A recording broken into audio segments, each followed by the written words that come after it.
y le damos loor por su grande poder y su amor. Grande es Jehová y su fidelidad, y su amor para siempre será. Grande es Él y digno de gloria, grande es digno de adoración.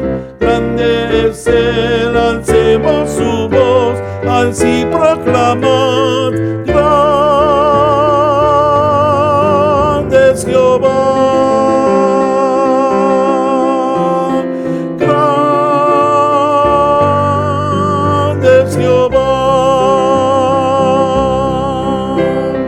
Grande es Jehová y le damos loor por su gracia y poder y su amor. Grande es Jehová y su fidelidad, y su amor para siempre será. Grande eres tú y digno de gloria, grande eres tú y digno de honor. Grande es Él, levanto mi voz, eleva mi voz. Grande es Jehová.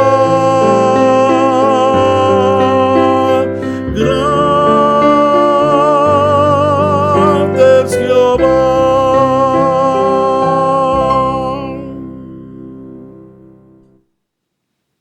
Buenas noches, hermanos. Gracias por estar acompañándonos en este tiempo de estudio y oramos para que nuestro Dios sea glorificado. En este caso, vamos a estudiar hoy sobre la unidad que corresponde a la misión. Y la lección de esta noche corresponde a la pregunta: ¿qué es la Cena del Señor? Y entonces vamos a ubicar cómo es que la Cena del Señor está relacionado justamente con el tema de la misión. Pero antes de eso, oremos. Acompáñeme. Padre, bendecimos tu nombre, te damos a ti gracias por lo que tú estás haciendo. Gracias por el cuidado, la bondad, la misericordia que tienes para nosotros. Bendecimos hoy tu nombre, Señor, y pedimos seas tú, Señor, el que nos dirija en este tiempo de estudio. Que tu palabra y tu reflexión, Señor, sean la de tu Espíritu guiando nuestras propias mentes. Te lo pedimos en Jesús. Amén y amén. ¿Qué es la Cena del Señor y cómo es que la Cena del Señor se relaciona entonces con la misión? Veamos algo de esto. Bien, la Cena del Señor. La fe cristiana, como hemos considerado antes, no tiene una gran cantidad de rituales o sacramentos. De hecho, solamente tiene 2 y esos 2 se consideran esenciales.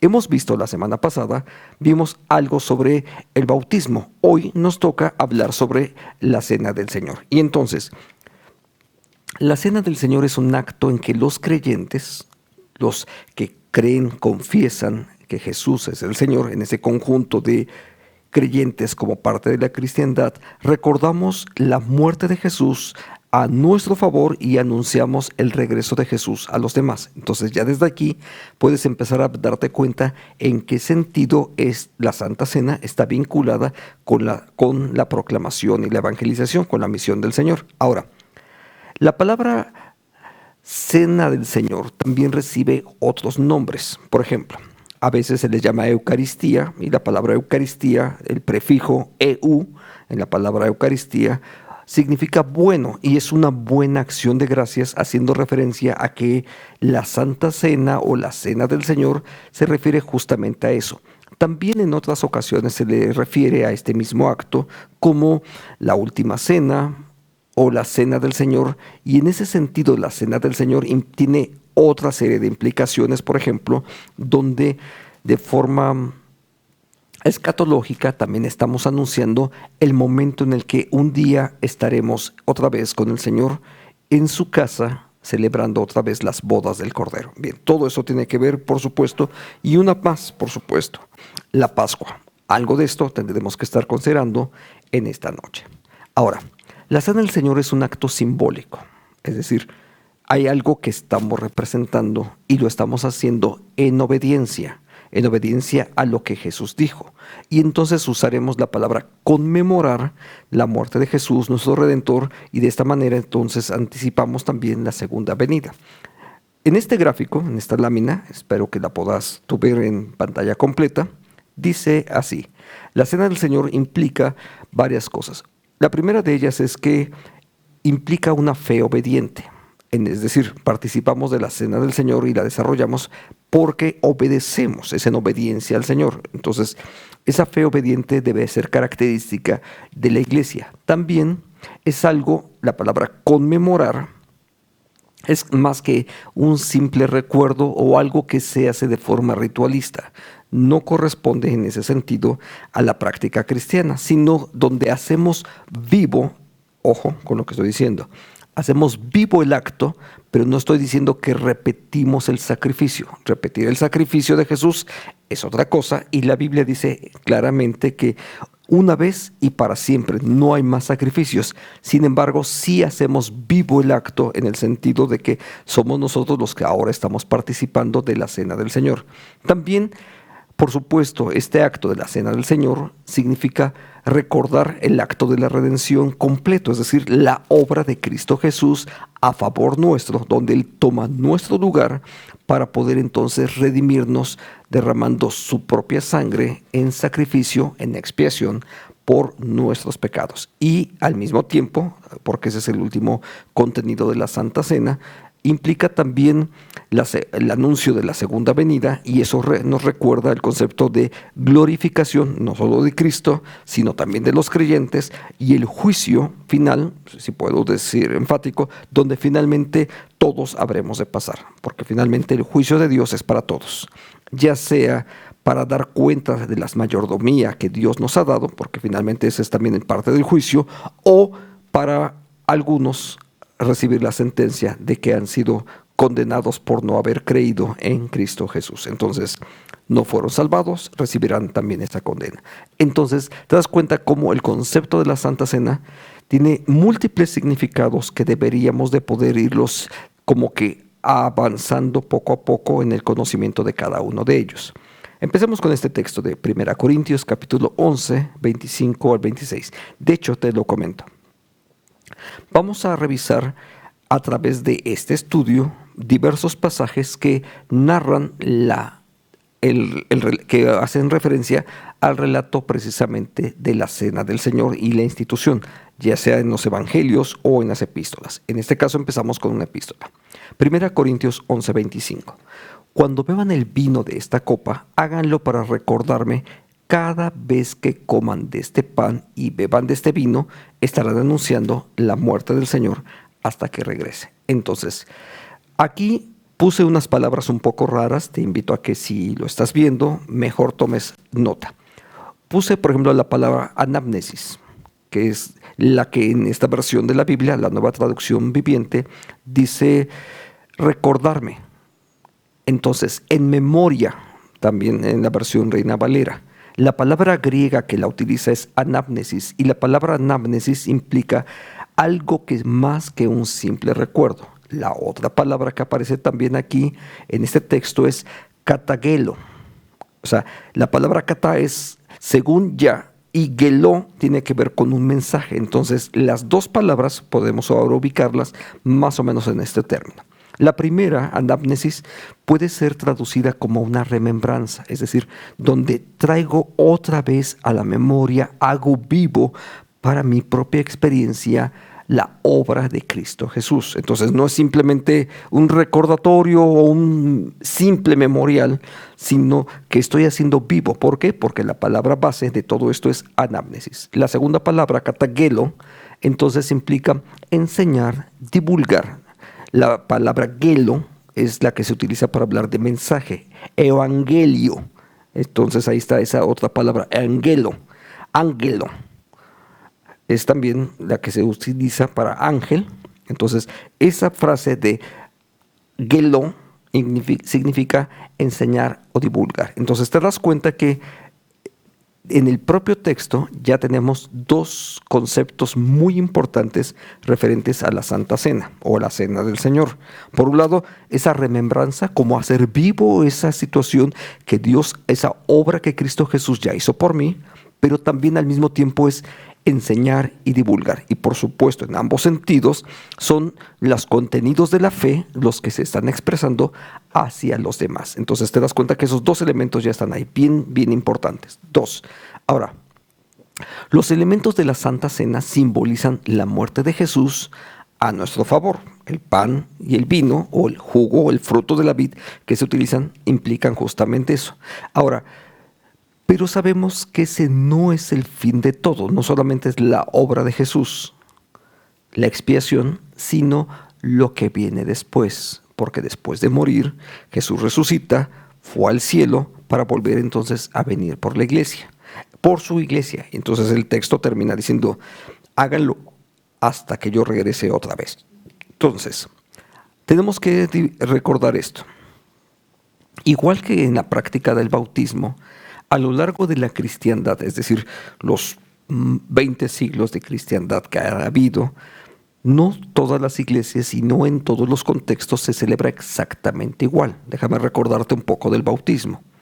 Hay quienes celebran el bautismo, por ejemplo, con un poquito de agua derramada sobre la cabeza. Esa es una forma. Pero hay diferencias en las formas, no en sus significados. En las formas, por ejemplo, así como unos usan muy poquita agua, otros, por ejemplo, utilizan la inmersión completa en el río. Entonces son diferentes. Unos prefieren el agua común y otros son así como que, no, mejor agua del río Jordán porque en ese lugar fue bautizado Jesús. Bueno, la verdad es que como alguien ha dicho, la verdad es que nunca te puedes meter 2 veces en el mismo río. Porque aunque incluso pisaras las mismas piedras que Jesús pisó, no es el mismo río. Porque el agua constantemente está fluyendo, no es la misma. Entonces tenemos que recordar incluso esos elementos. Sin embargo, al respecto de la Santa Cena, algunos pasan los elementos, por ejemplo, entre los participantes. Esa es una manera de hacerlo. Otros prefieren que los participantes sean los que pasen hasta el frente y tomen ellos los elementos. Entonces te das cuenta, hay más de una manera de cómo hacerlo. Entonces, en algunos casos, por ejemplo, se celebra solo en fechas muy específicas. Pascua, Navidad, el Pentecostés, tal vez, son fechas muy específicas. Entonces hay tradiciones cristianas que solamente las celebran unas cuantas fechas. Hay otras tradiciones cristianas que lo celebran solamente los domingos. Hay otras que lo celebran en cada culto.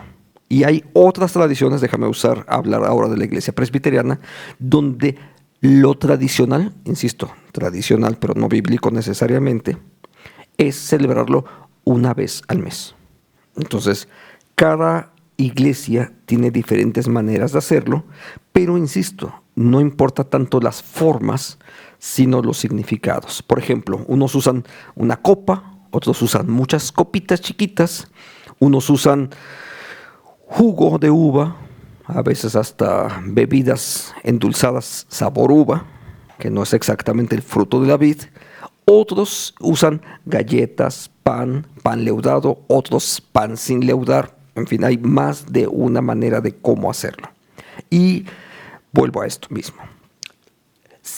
Mientras que en este sentido hay diferencias, y algunos a lo mejor preguntarían, pero ¿cuál es lo legítimo? Déjame nada más mencionar solamente un par de elementos. Lo que debe de estar presente es pan. Y si me preguntan cuál, no sería precisamente el pan leudado. El texto bíblico en ese sentido debería de decir ácimos. En el caso textual de la Biblia debería decir ácimos. Y la palabra que se utiliza en el texto bíblico no es ácimos, sino artos. ¿Y qué es eso de artos? Eso es la forma de referir al pan común.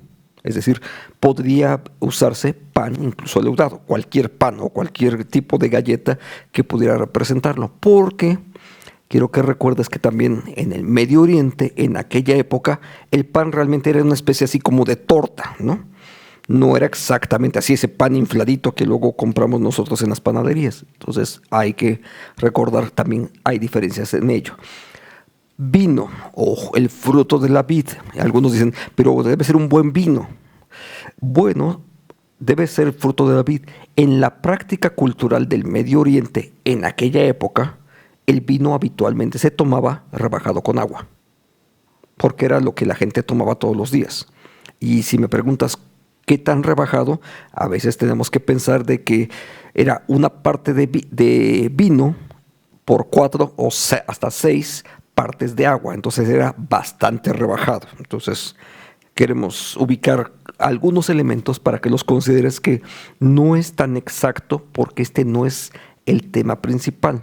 Lo que sí es importante es esto, que son de la misma sustancia. Los creyentes toman pan y el fruto de la vid en cualquiera de las formas y en cualquiera de las cantidades, en una sola copa donde todos toman de la misma, en otros donde cada quien tiene su propia copita. Es más, durante la pandemia vi que generaron unas copitas pequeñitas con su propia oblea, porque no era propiamente pan, era una pequeña oblea, y venían así selladitas para que cada quien pudiera usarlas y desecharlas por cuestiones de higiene durante la pandemia. Entonces tenemos que ver que hay más de una forma. Pero lo usan pan y el vino, las dos especies, recordando, esa es la parte importante, recordando el cuerpo de Cristo que fue partido y su sangre que es derramada a favor nuestro. Entonces, al participar de la Santa Cena, quiero que pongas atención en este punto, porque creo que es muy, muy valioso, aunque solamente voy a dedicar poquito tiempo a ello. Al participar, los creyentes participamos de los beneficios de la fe en Cristo Jesús. Por eso es que de pronto es casi incomprensible cuando personas que podrían participar de la Santa Cena simplemente prefieren saltársela y argumentan que no estoy preparado, me faltó esto, no soy digno, en fin, otro tipo de elementos. Ahorita veremos un poco más acerca de ese de no soy digno, porque está también citado en la epístola de Pablo a los Corintios. Entonces, si somos participantes de los medios de gracia, la Santa Cena, igual que el bautismo, son precisamente para que nosotros pudiésemos participar de ellos. ¿Cuándo? Yo diría hasta que Cristo regrese. Y si me permites una expresión aquí, más de carácter confesional, Juan Calvino opinaba que deberíamos de participar de la Santa Cena tantas veces como no sea posible. Entonces, ¿por qué? Porque es un medio de gracia para nosotros. Entonces, nos hacemos partícipes de los beneficios de la fe. Entonces, por supuesto, deberíamos de participar tantas veces como no sea posible. Seguimos adelante. La Santa Cena es un recordatorio de su muerte. Es solemne. Sí. No es un funeral. Esa parte debemos de tenerla presente. No es triste por eso, porque también es parte de una conmemoración o celebración. Ahorita llegamos a esa parte, puesto que estamos recordando que el Hijo de Dios, Cristo Jesús, perfecto en todo sentido, Él dio su vida en rescate por nosotros y la ofreció al ser sacrificado en la cruz. Entonces, por supuesto que es un acto solemne en ese sentido. Jesús fue quien nos mandó a celebrar la Santa Cena antes de dar su vida en la cruz. No es un invento de la iglesia o del pastor local, ¿no? Sino que ahí hay un mandato expreso, porque Jesús dijo, háganlo, y ese es un mandato, háganlo en memoria de mí. Y entonces, por eso es que nosotros en las iglesias seguimos celebrándolo. Leamos ahora una de las versiones de la institución de la Santa Cena, probablemente una de las más antiguas. Primera, Mateo capítulo 26, 26 al 29. Mientras comían, Jesús tomó un poco de pan y lo bendijo. Luego lo partió en trozos, lo dio a sus discípulos y dijo, tómenlo, cómanlo, porque esto es mi cuerpo. Y tomó en sus manos una copa de vino y dio gracias a Dios por ella. Se la dio a ellos y dijo, cada uno de ustedes beba de la copa, porque esto es mi sangre, la cual confirma el pacto entre Dios y su pueblo. Es derramada como sacrificio para perdonar los pecados de muchos. Acuérdense de lo que les digo, no volveré a beber vino hasta el día en que lo beba nuevo con ustedes en el reino de mi Padre. Veamos los elementos. Quise representarlos de esta forma, porque a lo mejor es más fácil de visualizarlos. Pero mencionaba hace un momento atrás, cuando hablamos de copas, no son exactamente así, de cristal bonito y todo lo demás. Realmente en aquella época y por la cultura en donde estaba Jesús, más bien debieron haber sido utensilios de barro.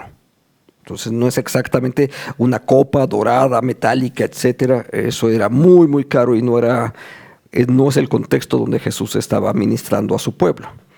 Y el pan, otra vez también lo menciono, no es tampoco así como que como que pan así gordito, leudado. No, seguramente tenía levadura porque usaban el pan común, artos, mencionaba hace un rato la forma griega, pero al mismo tiempo debo decir lo siguiente.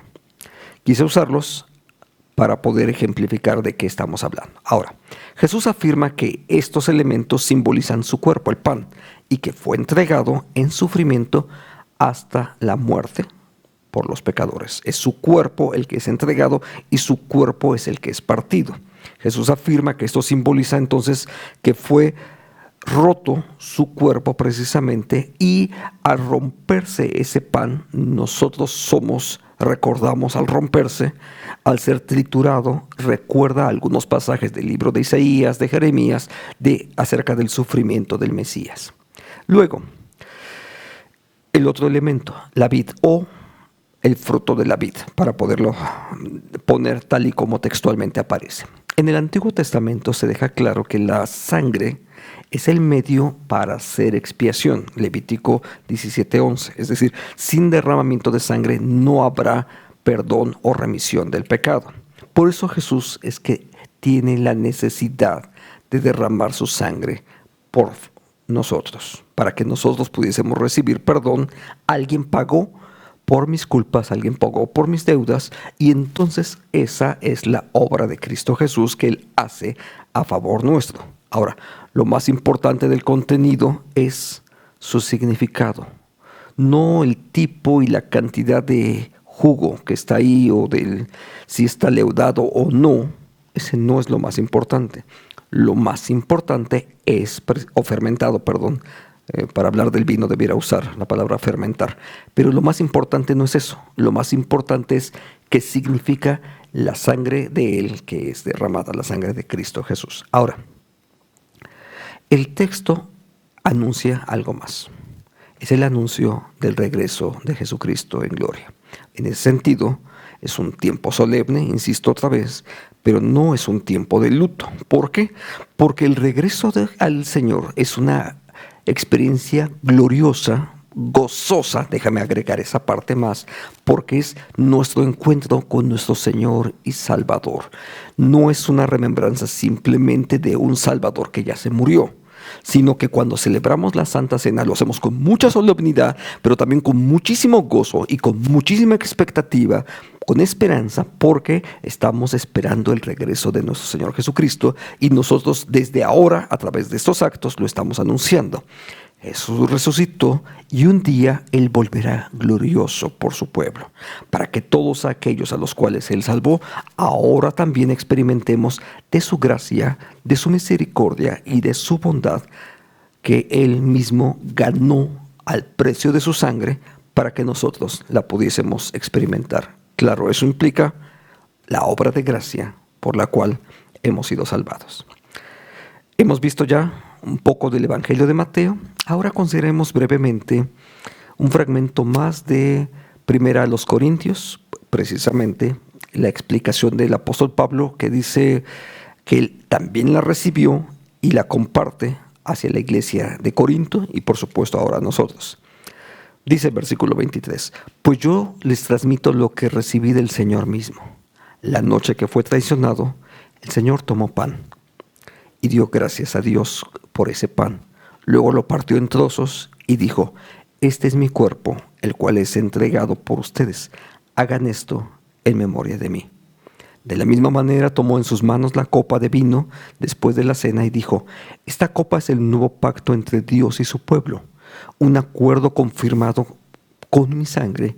Hagan esto en memoria de mí todas las veces que lo beban. Pues cada vez que coman este pan y beban de esta copa, anuncian la muerte del Señor hasta que Él venga.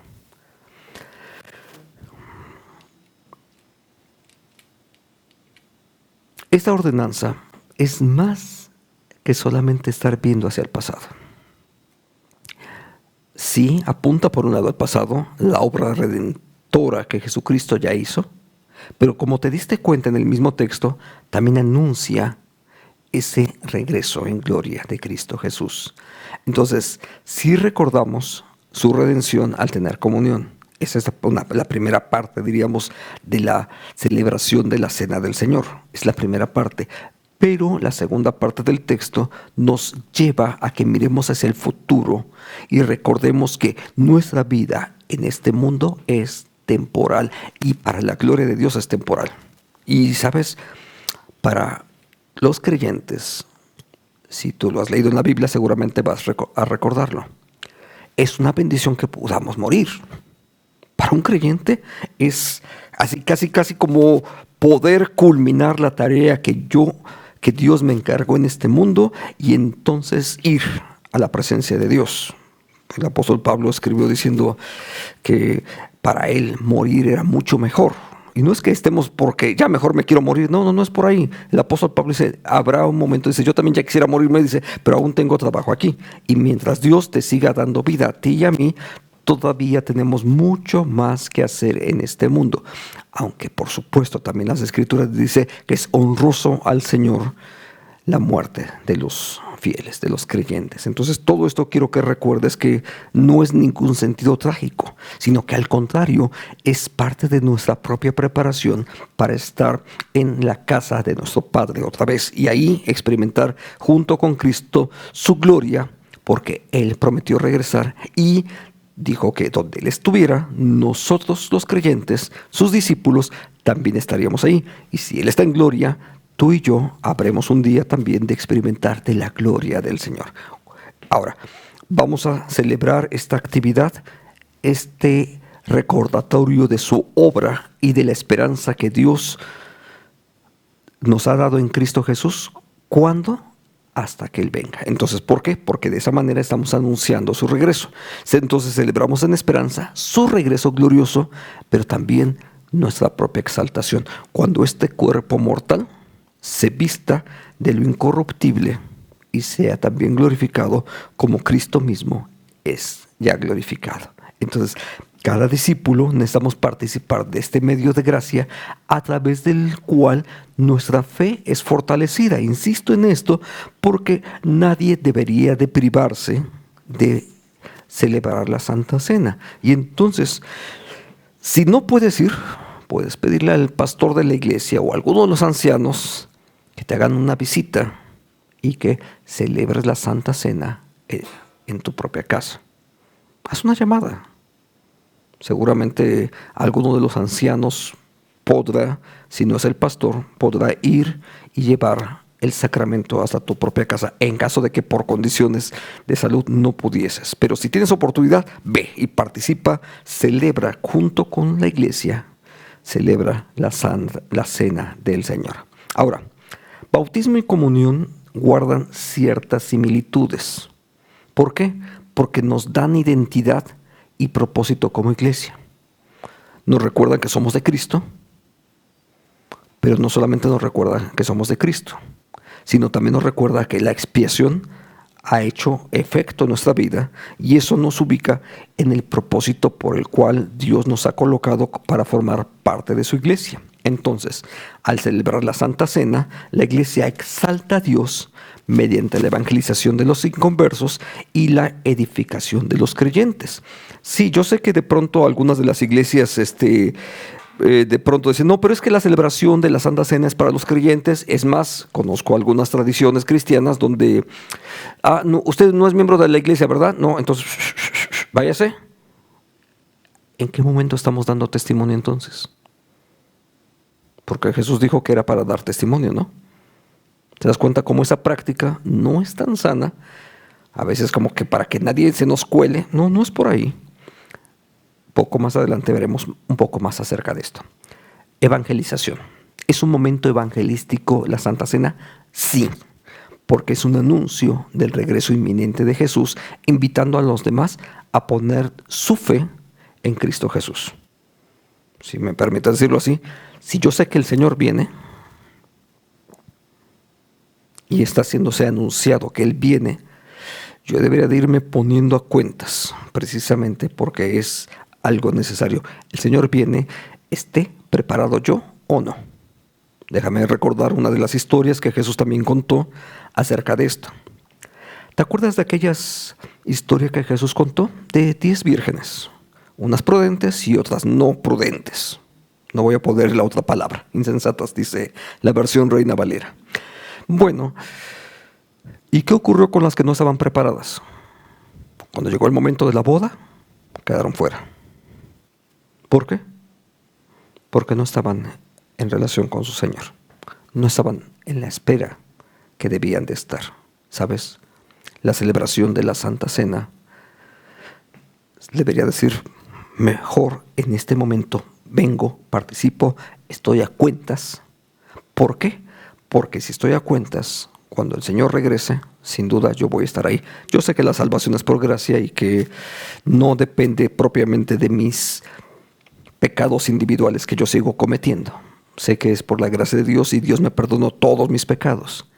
Pero ¿por qué vivir alejado de la gracia al no participar del sacramento cuando puedo hacerlo y experimentarlo de forma cotidiana? También es una demostración de fe en la muerte de Jesús a nuestro favor y en cualquiera que ponga su fe en Él. Entonces, si hay gente en el templo que no es miembro de la iglesia, hay que invitarles a que ellos también puedan hacerse miembros de la iglesia, que crean en el Señor Jesucristo y que entonces ellos también puedan participar de este medio de gracia. Es también la Santa Cena un espacio para la edificación de la iglesia. La iglesia goza de una comunión única al meditar en el regreso del Señor y de prepararnos para poder entonces estar con el Señor eternamente.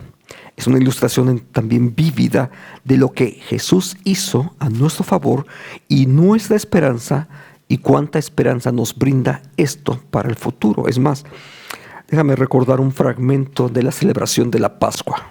Ahorita abordaré también un poco más acerca de la Pascua. Cuando el judío celebra la Pascua, ese rito que hacen una vez al año,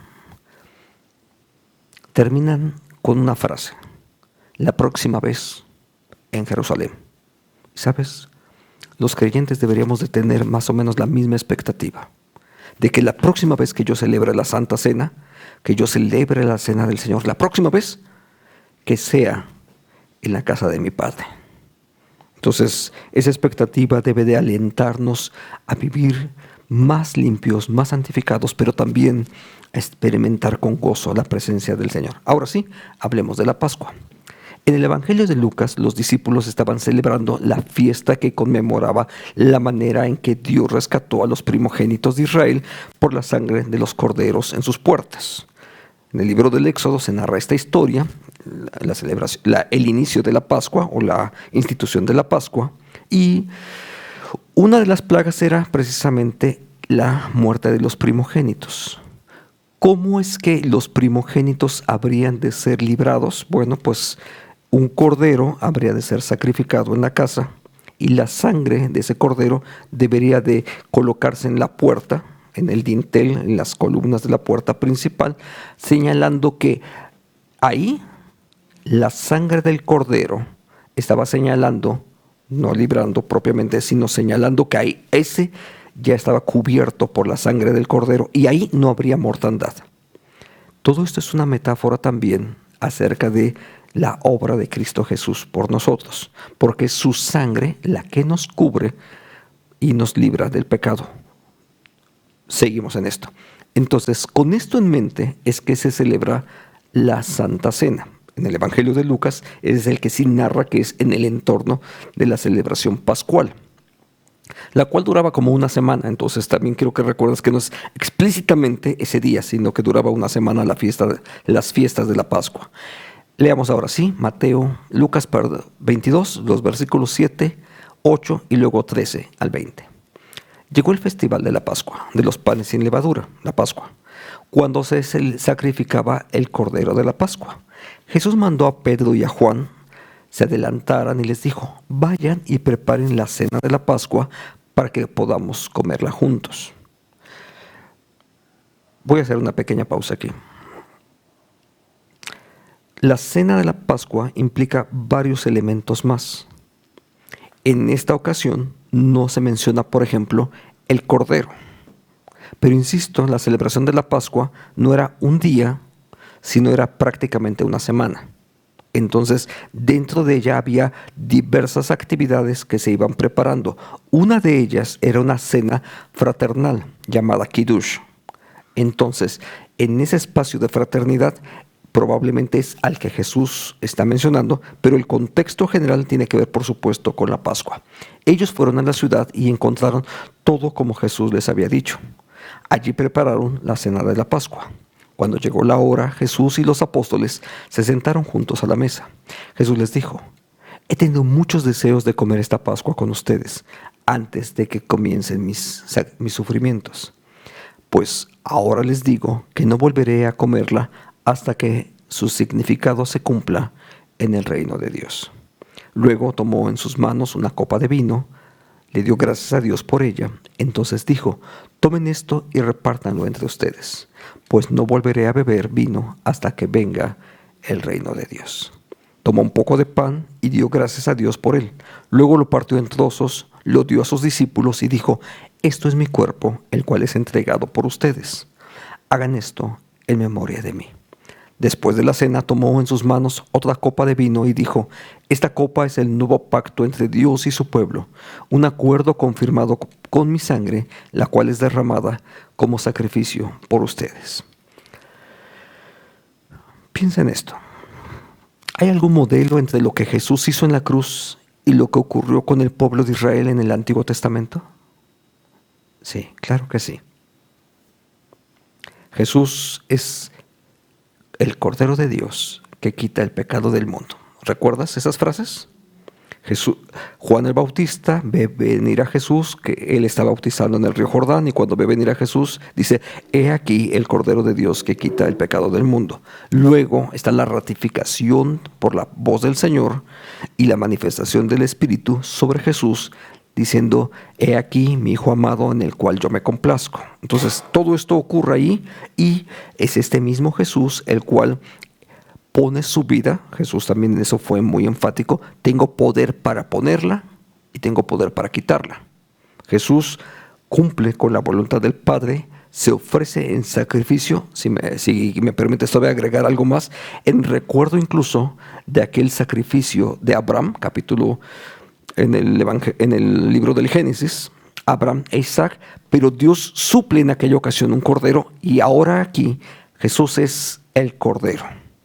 La celebración de la Pascua entonces tiene que ver justamente con esta misma historia y lo que hizo en el Antiguo Testamento, pero ahora el cordero que es entregado no es un borreguito más, sino es Jesús el que toma la posición de cordero de Dios, el cordero para el sacrificio.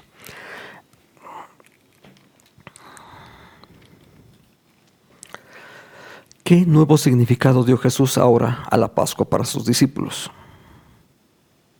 ¿Recuerdas? El texto lo menciona. El texto habla precisamente de que ahora Jesús es nuestra Pascua, que es sacrificada por nosotros. Entonces, quiero que recuerdes ahora un poquito el contexto del Evangelio de Lucas. En la cena que Jesús está con sus discípulos, no hay cordero pascual. Él es el cordero pascual. ¿Ves entonces por qué el énfasis? ¿Por qué es importante? Porque no hay un cordero pascual que se está ahí, que se va a tomar. Él mismo es el cordero de la Pascua. Ahora, ¿quién es el cordero de esta nueva Pascua que celebramos en la iglesia? Jesús mismo, por supuesto. Ahora, actuamos la obra de salvación, y eso es lo que hacemos cada vez que celebramos la Santa Cena. No volvemos a sacrificar al cordero. Eso no es lo que hacemos. Actuamos. Son símbolos, pero lo que está ahí es pan y es un poco de jugo de uva. Ese representa, pero no es el cuerpo de Cristo. Entonces quiero que tengamos ahí presente, porque hay una doctrina de alguna iglesia, de una tradición más por ahí, la tradición popular, que dice que ese literalmente se convierte en el cuerpo y en la sangre del Señor. Pero el texto, por cierto, el texto nunca dice que así sea, sino entonces solamente lo representa. Bien. ¿Qué prometió Jesús hacer en el reino de Dios con todos sus discípulos reunidos en gloria? ¿Y cómo eso aumenta nuestra expectativa de su regreso? Pues justamente que Él va mismo de hecho lo había dicho muchas veces en el Evangelio de Juan: voy pues a preparar lugar para ustedes. Y es precisamente que seríamos participantes ahora nosotros, así como lo fuimos de su salvación, de su muerte en la cruz. ahora seríamos participantes de su resurrección y de su gloria. Es el pacto que Dios ha hecho con su pueblo a través de su sangre. Entonces todo eso está ahí implícito. Bien, vayamos ahora concluyendo esta parte. Déjame usar esto a modo de resumen sobre los significados de Jesús y la cena del Señor. Dice, lo podríamos resumir en esta frase: Jesús es el Cordero de la Pascua que recordamos, y nosotros también en ese mismo acto recordamos y esperamos su regreso en gloria. Bien, vamos a escuchar un himno, y después de escuchar ese himno me gustaría que continuáramos para darte un enfoque final sobre este mismo tema.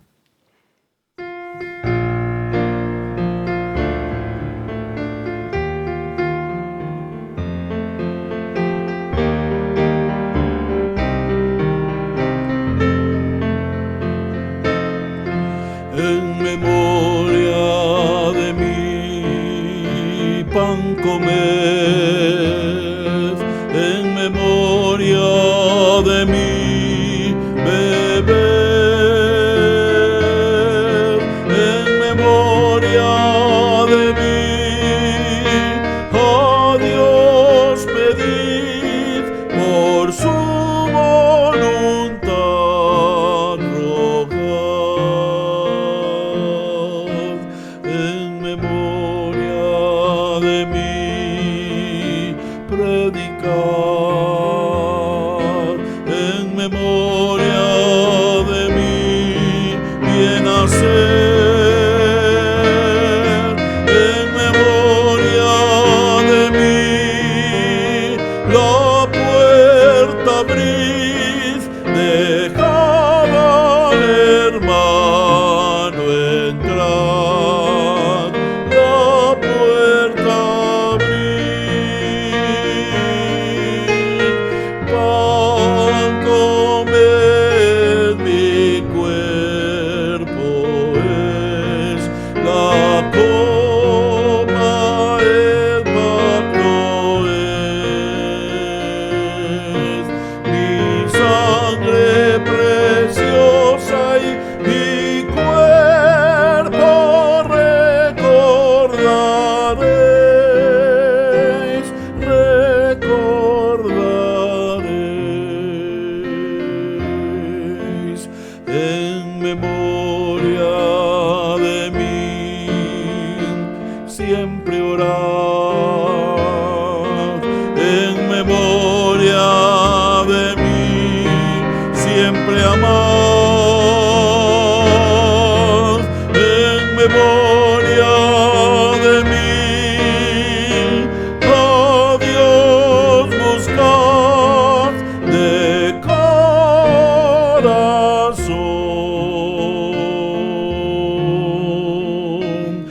de corazón.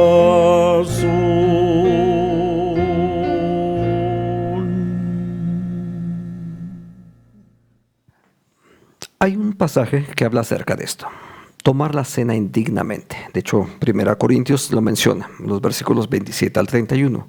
Y muchas personas de pronto, con una lectura un poco superficial, que empiezan a considerar que eso implica, si por tomar la cena indignamente hay muchos enfermos y algunos han muerto entre ustedes, eso dice el texto bíblico, en la versión Reina Valera dice, y algunos duermen. Realmente el texto refiere a que han muerto por ello. Ahora, por supuesto, entonces mejor algunos dicen, mejor no lo hago, mejor ni participo. Bien, algunos han enseñado que se refiere prácticamente a participar habiendo cometido algún pecado a lo largo de la semana. Es más, de pronto alguien dice, ay, me enojé con mi esposa antes de venir al templo, mejor no participo de la Santa Cena. Bueno, realmente el texto no refiere exactamente en esos términos. Participar de una forma indigna es participar sin arrepentimiento. ¿Por qué? Porque si pensáramos en quiénes son dignos de participar de las bodas del Cordero, nadie, ni el pastor. Entonces nadie sería digno de participar de la cena del Señor. porque no se trata de nuestros méritos y mis capacidades. Si participo es por la gracia de Dios, y por gracia Él me ha perdonado. Pero participar, y no me importa realmente lo que estoy tomando, eso entonces sí es participar de una manera indigna. No se trata de que seamos dignos, sino que en arrepentimiento nos pongamos a cuentas con Dios. Por eso es que de forma común en la celebración de la Santa Cena, en el parte del culto, hay un espacio específico donde se hace una confesión de fe y una declaración del perdón. Entonces, si durante incluso ese acto yo he pedido perdón de forma genuina, Dios me restaura y yo puedo participar. Pero si yo de pronto digo, mira, Dios, este es un pecado que ni tú me puedes quitar, además no me quiero arrepentir, bueno, entonces tienes razón de no participar de la Santa Cena. Pero si ese no es el caso, somos llamados a orar, ponernos a cuentas con Dios y entonces no dejar que nada impida que nosotros participemos de este medio de gracia que Dios nos dio para que lo podamos hacer. Bien, si Dios nos bendice, nuestro próximo estudio, el estudio de la próxima semana, tiene que ver con el 5 y el 6, tienen que ver el primero con en qué sentido nuestra familia tiene un papel importante en la misión, en nuestra vida familiar, y si Dios nos da gracia, la siguiente semana veríamos de qué manera nuestra vida social forma también parte de la misión del Señor. Que Dios nos guíe y permíteme orar ahora. Padre, bendecimos tu nombre, damos gracias por tu bondad y la misericordia tuya.